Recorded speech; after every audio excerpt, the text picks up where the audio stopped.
Na održanoj 30. godišnjoj skupštini Srpske pravoslavne eparhije u Kanadi od 10. do 12. februara u manastiru Svetog Preobraženja u Miltonu, u radu je učestvovalo preko 110 delegata, predstavnika iz 34 parohija iz Kanade i članova eparhijskih tela, predvođeni svojim arhijereom, episkopom kanadskim gospodinom Georgijem.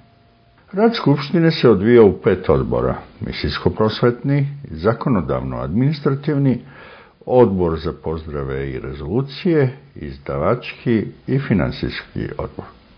Na plenumu se raspravljalo i donete su odluke Skupštine. Završena Skupština održana je u nedelju 12. februara na praznik Sveta Tri Jerarha, slavu manastirske kapele, kada je služena i svečana arhijerejska liturgija, koju je predvodio njegovo preosveštenstvo episkop kanadski gospodin Georgije u sasluženju sveštenika kanadske eparhije. Hor Kir Stefan Srbin iz Toronta je uveličao svečano svojim pojanjem. Kum slave je bio protojerej Stavrofor Milutin Veljko iz Toronta.